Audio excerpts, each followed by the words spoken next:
Hi, it's Dr. Henkel here. Welcome back to week 4 of ED 590, your research and education course. We'll go ahead and open up in a word of prayer and then we'll go over this week's assignments. Dear Heavenly Father, thank you for today and thank you for my class, my students. They're working really hard. They've got a lot of great research topics that they're willing to research. I pray that you would help them as they gather the literature and develop the different components of their project, Lord, and just be with them and then be with their support system. I know it takes a lot from family members and friends to be able to support them, to be able to dedicate the time and to pick up the slack where they might not be able to be involved with family affairs. And I just pray that you would bless them as well, and we thank you for that. In Jesus' name we pray, amen. I know how important it is to have a support system. Whenever I was getting my doctorate and my master's, my husband was huge, and so we had 4 kids, so I know how much dedication it takes, and I know how much on their part it takes for them as well. So just give them an extra hug this week and make sure you tell them thank you, because I know that they're happy to do it, but we always need to be cognizant of them and just to be thankful, because it's a blessing to have their support. And we'll go ahead and dive into this week. Y'all have some really awesome topics, and I'm excited for y'all to start digging into them. So just to go over a few, it's like we're going over how AI imagery could impact education. So I find that very intriguing for artificial intelligence and imagery and how that's going to impact. And then the benefits of physical education. We have teacher turnover and how that could be implicated with maybe half-day teachers' work schedules. And then teacher burnout, the lack of parental involvement, college readiness, teacher retention, ESL, immigrants, and particularly for women and their difficulty to be able to learn English. And then in West Africa, school deficiencies. So looking at those deficiencies in West Africa. So you can see we have a broad spectrum of topics, and so I think it's amazing that we're able to do this type of research and to learn from it. And then we also kind of get to learn together because we get to post and communicate in our forums that way. So just so you know, we have chapter 4 reading. So here's your PowerPoint, and you're going to go over purpose statements, research questions, and hypothesis. So I was looking for my notes. Here are some different videos that you can watch that kind of go into more specific details on what a purpose statement is, research questions, and hypothesis. So you'll just click here and then you can watch that video. And then here's one, how to write a research hypothesis and how to write research questions. So those are some really good short videos there. Here's some resources on the teacher stress articles. It's the same ones you've been using. They're there for this week as well. And then, okay, here is a PowerPoint that's going to go over this week's assignments to help you with this week's assignments. So I'll go ahead and show you what that's going to look like. So here it is, Research and Education, Week 4. And then here's Purpose Statement. So this is for assignment 4.2, and it also will bleed over into a few other assignments, but let me come back to that after I discuss 4.2 with you. So your first is, here's a Quizlet, so you'll print that out again so you can have that vocabulary to help you. You don't necessarily have to turn in your quiz grade over that. It's just more for you to have your own practice with the terminology that's coming directly from your Creswell text, okay? But print those out because they're a good resource. So for assignment 4.1, it says quantitative and qualitative research. After reading chapter 4, you've seen the differences between quantitative and qualitative research methods. For example, you read about the hypothesis of quantitative studies in contrast to research questions for qualitative studies. After considering these differences, please discuss which method you would use for your problem statement that you created in week 2. So you've already created your problem statement. Now this week you're going to focus on purpose statement. So I don't want you to get confused on that. So remember, problem statements are broad. You're trying to figure out what the problem is. You created that in week 2. Well, now you're going to tell me, how would your methodology differ if you were doing a quantitative study or if you're doing a qualitative study? Some of you have already told me, like, for sure Kelly Carter is doing a qualitative study. I know Lydia discussed doing a qualitative study, but I mentioned maybe that could go more to a quantitative study.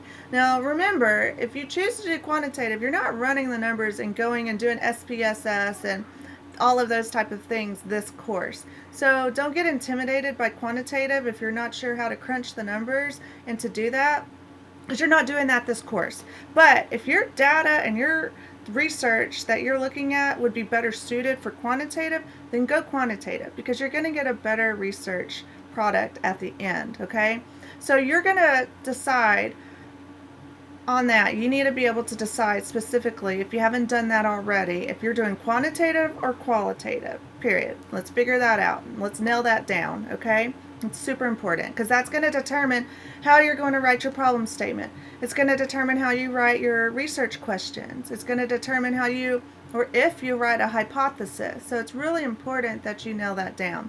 So for this, you're going to pick your topic and you're going to tell me, if your problem statement, how it would be, your methodology if you did a quantitative or a qualitative study. And you're going to give details on why you would choose that method and what's your preference, okay? Please provide those details.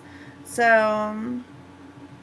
are you going to do a quantitative, or is it going to be qualitative? So this is going to help you to really figure out what you're going to do.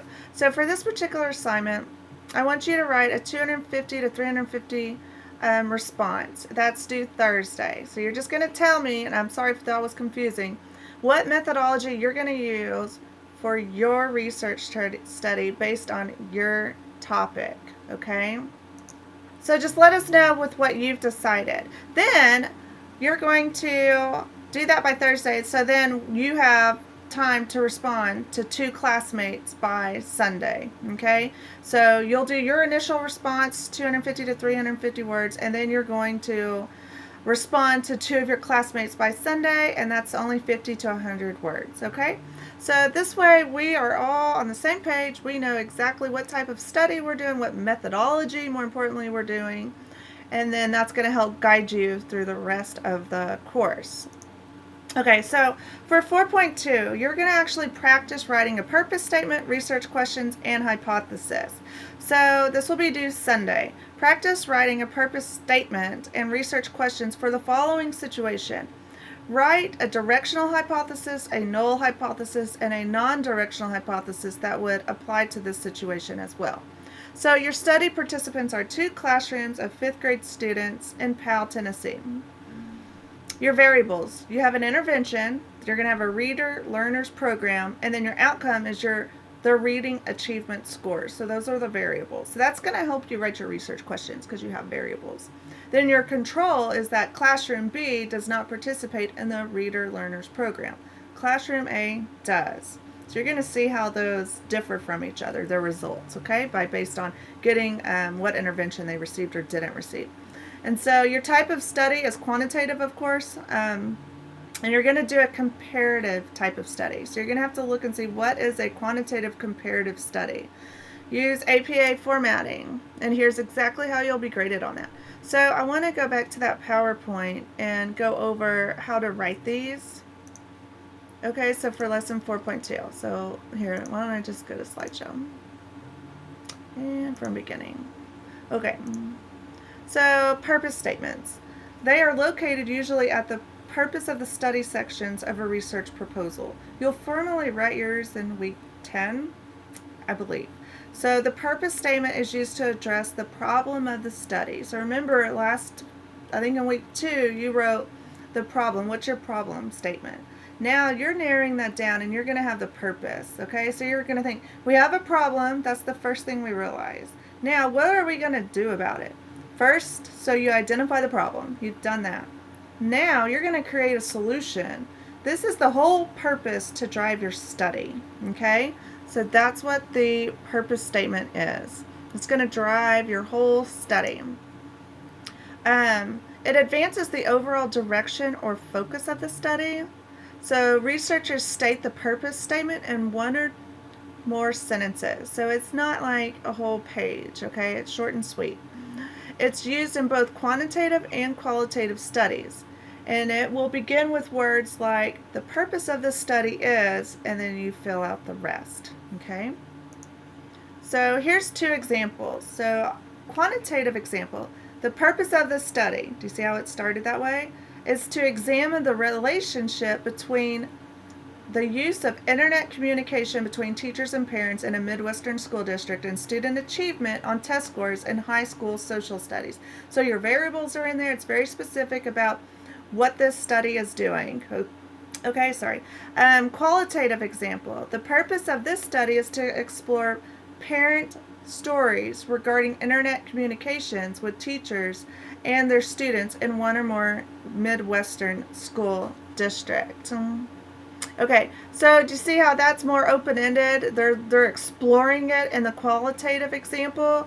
In quantitative, it's more exact. They're able to measure it, and they're going to be looking at those test scores. Here you see the word explore. Okay. Next, for this assignment, you're going to have to create some research questions for that proposed study. So you're going to narrow the purpose statement down to specific research questions that researchers use to seek an answer for. These are usually, there's multiple research questions in both quantitative and qualitative studies. But specifically, in quantitative research questions, they relate variables, their attributes or characteristics of individuals or organizations. So they're going to have variables within them, and they're going to be relatable. They're going to see, how is this impacting this? Okay? So how is internet communication with parents affecting our test scores? Okay? So those are your variables. Now, qualitative research questions, they include the central concept, so it's more exploratory, okay? And it's to be explored. You're going to explore that central phenomenon. So you're not going to say, what is this? They're going to say, how is this, okay? So have central questions and sub-questions. So they'll have like a central question, and then they can have sub-questions that branch down off of that. So just know that that's more exploratory. You're looking to uncover something and see kind of where the study leads. And also your questions can change in a qualitative study as your study progresses. In quantitative studies, they will not change. They will stay the same. You're looking for how those variables interact with each other, and you'll be able to find specific results to answer those. Okay? Okay.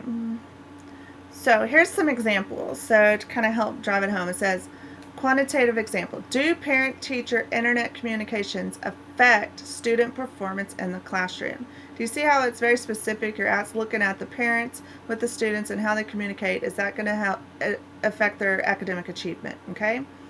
Qualitative example. And I guess that could also look at, well, it'd be academic achievement. It wouldn't be behavioral. But I would like that to be a little bit more specific, honestly. To look at academic achievement. So like, what kind of performance in the classroom are you looking at? So I would even narrow that down a little bit more. Qualitative example. What types of internet experiences do parents have with teachers about the performance of the parents' children? Do you see how that's more open-ended? So they're just kind of exploring what kind of experiences are there, and then they'll be able to ask like surveys and different questionnaires to be able to figure that out, and observations as well. Okay, so next you're going to have to generate some hypotheses. So I'm going to kind of go over what those are, and then in your book you can find out more, and then also in your Quizlet what a null hypothesis is, and the non-directional and the directional. Okay, I go over that also in the major PowerPoint presentation. You'll have more info there. But for this, let's just go over what is a hypothesis. So they're typically used in quantitative research where the researcher makes a prediction regarding the outcome or relationship among variables. Okay, remember, variables are your attributes or characteristics, like Hispanic, white, black. Okay, those are attributes. If they're going to like ISS, OSS, OSS, or DAEP, you know, those are your different variables, okay?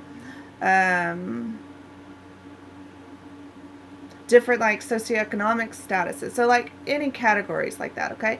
So hypothesis narrowed down the purpose statement to specific predictions. So now they're narrowing down that purpose statement, like what do they think is going to happen, okay? Now, these aren't just educated guesses, like I think that white kids are going to perform better than black kids, okay? No, like how did you come up with that? You know, did you just pull it out of a hat and like, here, this is what I think? No, that's not how research works. You're going to go and look at previous literature, and they're going to have already synthesized the literature, and you're going to see what did they predict and what did they offer for future studies. And then that's going to garner your information, and your perspectives are going to be able to be drawn off of that so that you can create hypotheses from that, okay? So I hope that helps you. Okay, so that's that. You can print that out and take notes on that. So you'll just complete this assignment for what it is, and then here's exactly how you're going to get graded on that. So please turn that in by Sunday. So that's 4.2. I'm doing good. My tooth only hurt for a second ago, but I went to the dentist and they tried to see what was wrong. There was nothing specific that she could tell after they did a bunch of testing. So I'm kind of just waiting to see what happens. I stopped taking antibiotics, so if there's going to be an infection that flares up, I just want it to come up so they can pinpoint exactly which tooth, because I really don't want to do like exploratory dental work right now. So please pray that the Lord will heal it, or I'll just be able to pinpoint exactly which tooth is needing some help. But good Tylenol and ibuprofen is helping. Okie dokie, so here's 4.3. So we've got 3 journal articles on teacher stress in week 2. Okay, and I just showed you, they're there right now in week 4. So you're going to identify the research questions in each one of those. So you've already kind of looked at different attributes for those, but now you're going to focus and find their research questions. If they have a hypothesis, pull that out also and list that. After identifying them, just write a quick paragraph analyzing the questions and how they directed the study. You will write a paragraph for each article. So there's 3 articles, so you're going to have 3 paragraphs to turn in. So what you can do is just like, give me the citation for the article, then give me the research question and if there's a hypothesis, and then write a paragraph. And then do that again 2 more times for the other articles, okay? So 10 points for that whenever you finish that and turn that in. Okie dokie. So it's always good to look at other researchers and how they create things, so that helps you to be able to become proficient in how to write your research questions, right? So that's the concept behind that assignment. Okay, so now we're going to go into your course project. So we're going to build more onto your course project. I wanted to say, I pulled this up, your proposal, I think most of you have started using this. Statement of the problem, purpose of the study. So this is where your purpose statement would go. It has on here just week 10, but I just want you to see kind of where that would go. So let me go back. Okay. So expanding on the research problem statement submitted in week 2, write 2 to 4 research questions for your research proposal. You can submit them in list format. Well, okay, you can also just plug them into your template here. So look, research questions, and then here's your questions. Okay, if you are doing qualitative, you're going to want some sub-questions, so you can do that as well. Okay, that's just kind of like a basic template for you. You can submit them in list format. Okay, know that this is your initial draft, so as you're building your proposal, things are going to develop and change, and that's totally fine. I'll give you feedback, and then we're going to revamp things and make it more fitting for what you need for your project. Okay, so there's how you will be graded. You're doing great, guys. You have your reflection, your notes, and another weekly quiz. I think, let me tell you exactly. Your quiz is 5 questions, not long. And there's 4 questions from chapter 3, 1 question from chapter 4. So just to kind of help you out there. Let me see if there's anything else. There's that. Those are the teacher stress articles.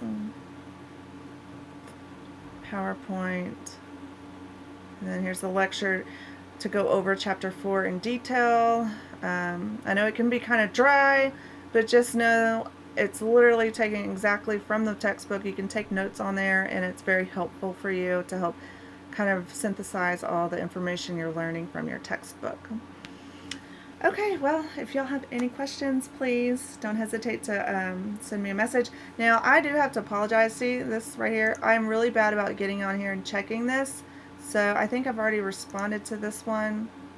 I think it's Madison. No, she just sent this to me today. It was Benjamin. Benjamin sent it to me, and then he emailed me and said, Miss Henkel, Dr. Henkel, I've sent you a thing here. Can you please help me? And I said, I'm so sorry. So please know, if I don't respond to this, it doesn't send it directly to my email. I have to literally go on and check it, and sometimes I forget. It's probably my flaw, and I apologize. I'm really, really bad about checking this. But I'm really good about getting my email because it goes directly to my phone. And then I'm also really good about responding to text messages. So that goes directly to my phone. So please don't hesitate to reach out to me more than one way, especially, oh, I know. Also, I'm getting questions in the Q&A forum that I need to respond to. So if you have a question in here, it was Benjamin. Just know, please, send me an email or a text message and let me know that there's a question in here, and then I will promptly answer it. So he did email it to me, and it does send it here, so I apologize. So just know that if you do it in the Q&A forum, it might take a minute before you get a response. But if you need a response more quickly, email me and text me, and then I'll make sure to respond back to you. So I apologize, and thank you for your patience. So if y'all have any other questions or need any other help, just know those are the best ways to get a hold of me, okay? Well, y'all have an awesome week. Thank you so much, and y'all enjoy this week's studies. Take care. Bye-bye.